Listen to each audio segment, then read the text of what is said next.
ओम शांति। आज है 12 अगस्त, शिव बाबा की साकार मुरली।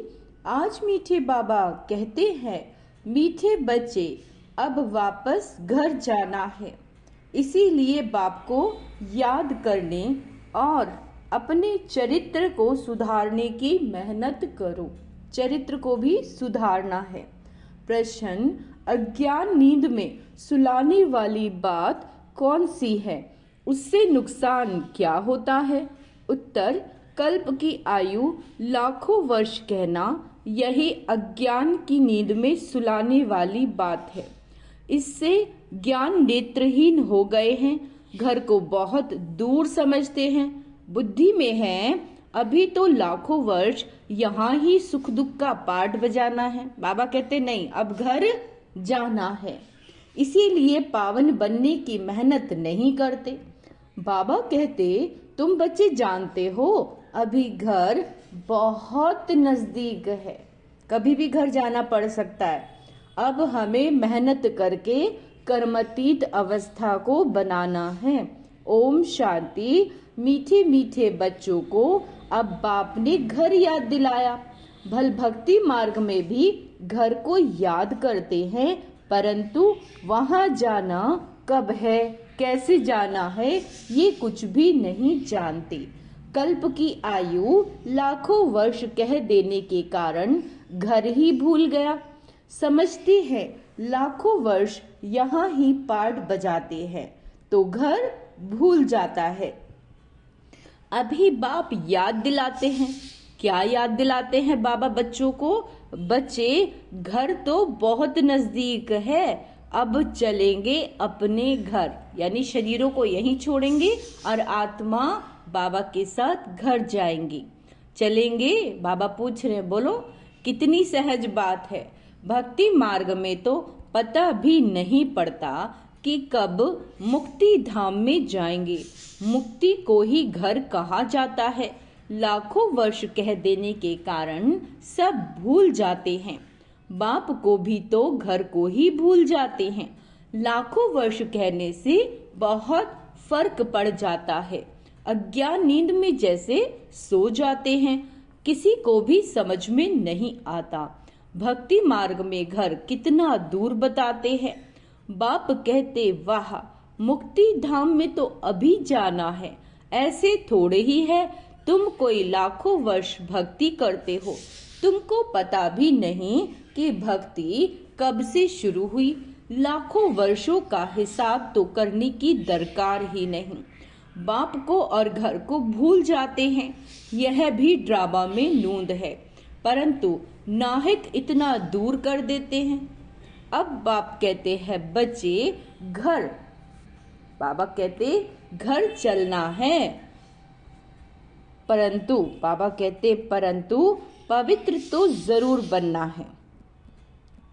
गंगा स्नान आदि तो तुम करते आए, परंतु पवित्र नहीं बने हो।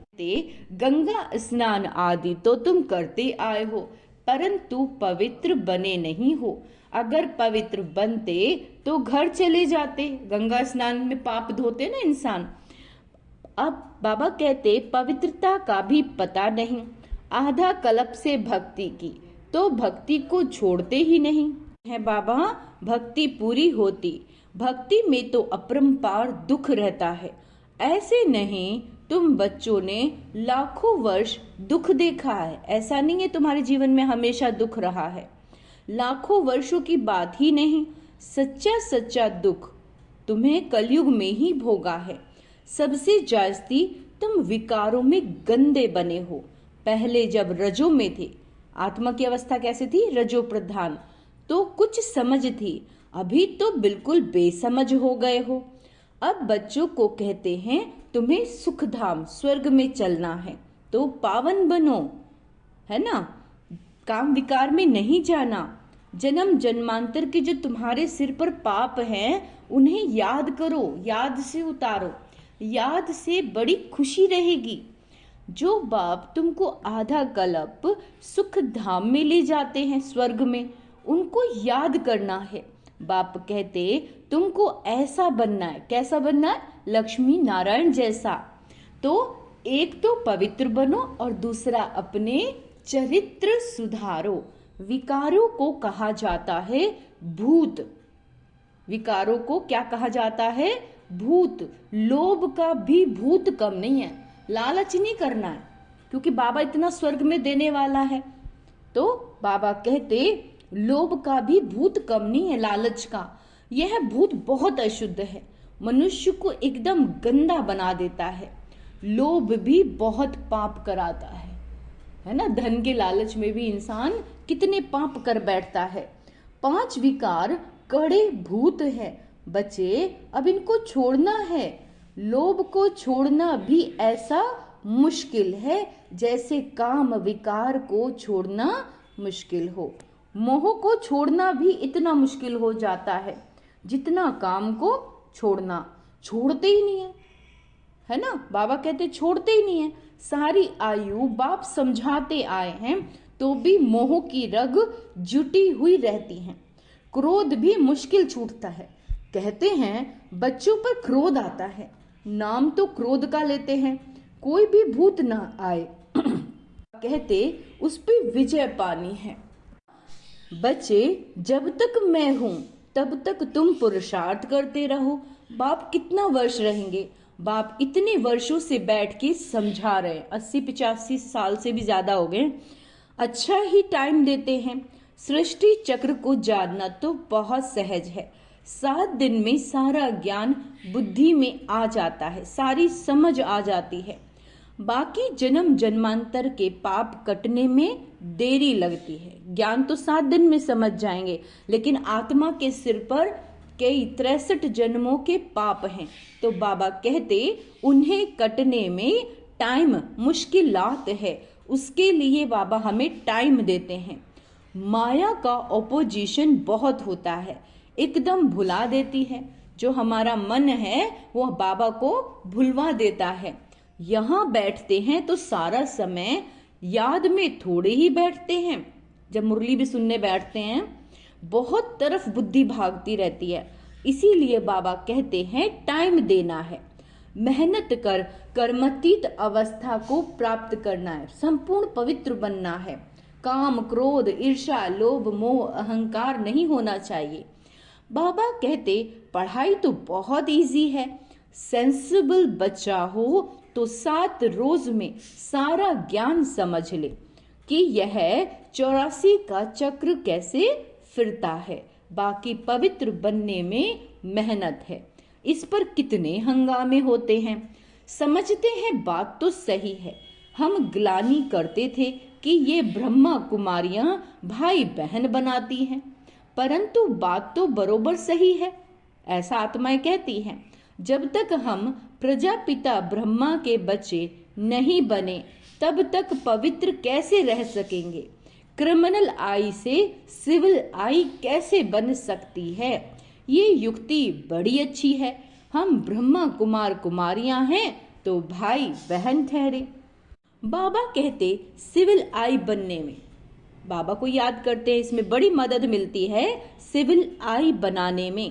ब्रह्मा का कर्तव्य भी है ना, ब्रह्मा द्वारा देवी देवता धर्म की स्थापना अर्थात मनुष्य को देवता बाबा आते ही हैं पुरुषोत्तम संगम युग पर, तो समझाने की कितनी मेहनत करनी पड़ती है। बाप का परिचय देने के लिए ही सेंटर खोले जाते हैं। बेहद के बाप से बेहद का वर्षा लेना है ना, कागज के नोटों के पीछे नहीं भागना है। बाबा हमें सोने के महल देने वाले हैं। भगवान तो निराकार हैं, उनका तो कोई आकार नहीं है, और श्री कृष्ण देहधारी है, उसको भगवान नहीं कह सकते। कृष्ण को कहते भी हैं भगवान आकर भक्ति का फल देंगे, परंतु भगवान का परिचय नहीं है। कितना तुम समझाते हो फिर भी समझते नहीं। देहधारी तो पुनर्जन्म में आते हैं जरूर, अब उनसे वर्षा मिल ना सके। आत्माओं को एक परमपिता परमात्मा से वर्षा मिलता है। प्रॉपर्टी कौन देता है? बेहद की प्रॉपर्टी शिव परमात्मा। मनुष्य को जीवन मुक्ति दे नहीं सकते। यह वर्षा पाने के लिए, ये वर्षा पाने के लिए बाबा कहते तुम पुरुषार्थ कर रहे हो। उस बाप को पाने के लिए तुम कितना भटकते थे। पहले तो सिर्फ एक शिव की पूजा ही करते थे और कोई तरफ जाते ही नहीं थे।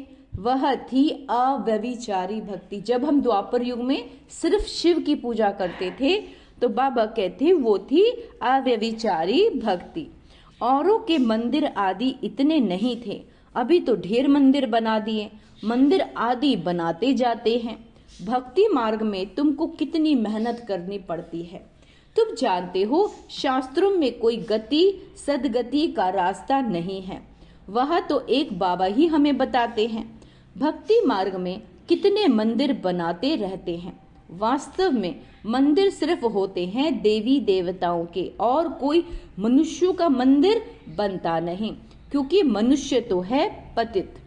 पतित मनुष्य पावन देवताओं की पूजा करते हैं। जो पतित हैं, जो काम विकार में जाती हैं मनुष्य आत्माएं, वो पावन पवित्र देवताओं की पूजा करते हैं। भल है वो भी मनुष्य, देवताओं को भी बाबा कह रहे हैं, परंतु उन देवताओं के अंदर क्या होता है? दैवी गुण। जिनमें दैवी गुण नहीं वह उनकी पूजा करते हैं। तुम खुद ही पूज्य थे, तुम्हारी ही अवस्था पूज्य थी और फिर तुम ही पुजारी बन गए, यानी तुम ही देवता थे और द्वापर युग के बाद खुद को भूल गए तो अपनी ही पूजा करने लग गए। मनुष्यों की भक्ति करना यह 5 तत्वों की भक्ति करना हो गया। शरीर तो 5 तत्वों, बाबा के तत्वों से बना है। अब बच्चों को मुक्ति धाम में चलना है, जिसके लिए इतनी भक्ति की। अब अपने साथ ले चलता हूँ। तुम सतयुग में चले जाओगे, परम धाम जाएंगे आत्माएं, उसके बाद कहाँ आएंगी? जन्म लेने सतयुग में। बाप आए हैं पतित दुनिया से पावन दुनिया में ले चलने के लिए। दुनिया ही 2, मुक्ति और जीवन मुक्ति। बाबा कहते मीठे मीठे बच्चों, मैं कल्प कल्प संगम युग पर आता हूँ। तुम भक्ति मार्ग में कितना दुख उठाते हो, गीत गाते हो ना, चारों तरफ लगाए फेरे, है ना, दूर रहे किससे? परमात्मा से। चारों तरफ दुनिया में चक्कर काटे, तीर्थ स्थान किए, है ना, तीर्थों पे गए, फिर भी दूर रहे किससे? शिव परमात्मा से, बाप से। बाप को ढूंढने के लिए जन्म बाई जन्म तुमने फेरे लगाए हैं। शिव पिता क्या है? वो हमारे बाप हैं और बाप से हमें क्या मिलता है? वर्षा। जो बच्चा पिता का आज्ञाकारी होता है, सपूत बच्चा होता है लौकिक में भी, तो पिता उसको सबसे ज्यादा वर्षा देता है। तो भगवान क्या कहते हैं? शिव तुम मेरे सपूत बच्चे हो, मीठे बच्चे, तुम मेरे आज्ञाकारी बच्चे बनो। जो आज्ञाकारी बनेगा उससे सबसे ज्यादा बाबा वर्षा देंगे। तो बाबा कहते बाप के सिवाय और कोई तुम्हें बना ना सके पावन। तो वह यह खेल 5000 वर्षों का है। ड्रामा अनुसार हर एक पुरुषार्थ करते हैं। जिस प्रकार कल्प पहले तुमने पुरुषार्थ किया था, आज ही थोड़ी ना करा, हम तो हमेशा 5000 वर्ष के बाद दोबारा ये पुरुषार्थ करते आए हैं। उस अनुसार ही राजधानी स्थापन हो रही है। सब एक जैसा नहीं पढ़ेंगे, ये भी बात है। यह पाठशाला है, राजयोग की पढ़ाई है। जो देवी देवता धर्म के होंगे वो निकल आएंगे। मूल वतन में भी जो संख्या है वो एक्यूरेट होगी, कम जायजती नहीं। नाटक में एक्टर्स का अंदाज बिल्कुल पूरा है, परंतु समझ नहीं सकते। जितने भी हैं उतने एक्यूरेट हैं, फिर भी वह आकर पार्ट बजाएंगे। फिर तुम आते हो नई दुनिया में, सब वहां चले जाएंगे। अभी कोई गिनती करे तो कर सकते हैं। अभी बाप तुमको बहुत गुये गुये पॉइंट बताते हैं। शुरू की और अभी की समझाने में कितना फर्क है। पढ़ाई में टाइम लगता है, फट से कोई ICS नहीं बन जाएंगे। नंबर वार पढ़ाई होती है। बाप कितना सहज कर समझाते हैं, जो मनुष्यों की बुद्धि में सहज बैठ सके। दिन प्रतिदिन नई नई पॉइंट समझाते रहते हैं। अब बाप कहते हैं मुझ पतित पावन बाप को बुलाया, मैं आया हूं तो तुम पावन बनो ना। अपने को आत्मा समझ मामी कम याद करो। कितना इजी है, खुद को शरीर नहीं समझना, आत्मा समझ के शिव बाबा को याद करो मन ही मन, तो तुम सतो प्रधान बन जाओगे। फिर यहाँ आना पड़ेगा पार्ट बजाने। इतनी छोटी सी आत्मा कितना पार्ट बजाती है, इसको कुदरत कहा जाता है। उनको देखा नहीं जाता, आत्मा को देख नहीं सकते। कोई कहते हैं हम परमात्मा का साक्षात्कार करें, हम तो भगवान को देखना चाहते हैं। बाबा कहते इतनी इतनी छोटी बिंदी का तुम साक्षात्कार क्या करोगे? मैं जानने लायक हूँ, बुद्धि से समझना है, बाकी देखना तो मुश्किल है। आत्मा को ये सब कर्म इंद्रियां मिली हुई हैं पार्ट बजाने के लिए। कितना पार्ट बजाती है, यह वंडर है। कभी भी आत्मा घिसती नहीं है। यह है अविनाशी ड्रामा, है ना। ये ड्रामा जो है जो मिसल चलता ही रहता है, ये कभी खत्म नहीं होता। यह अविनाशी बना बनाया है। कब बना यह पूछ नहीं सकते, इसको अनादि कहा जाता है। अच्छा, मनुष्य से पूछो रावण को कब से जलाते आए, शास्त्र कब से पढ़ते आए हो, तो कह देते हैं अनादि, हमेशा से है। पता नहीं, मुझे हुए हैं, कंफ्यूज हैं। बाप समझाते हैं हू बहू जैसे बच्चों को पढ़ाते हैं। तुम जानते हो हम बिल्कुल बेसमझ थे, फिर बेहद की समझ आ गई। वह होती है हद की पढ़ाई और ये है बेहद की। आधा कल्प है दिन, आधा कल्प है रात। 21 जन्म तुम रिंचक भी दुख नहीं पा सकते। कहते हैं ना, शल तुम्हारा बाल भी बाका ना हो, कोई दुख दे न सके, नाम ही है सुखधाम। यहाँ तो सुख है ही नहीं, यहाँ सुख नहीं है। मूल बात है पवित्रता की। करेक्टर्स अच्छे चाहिए।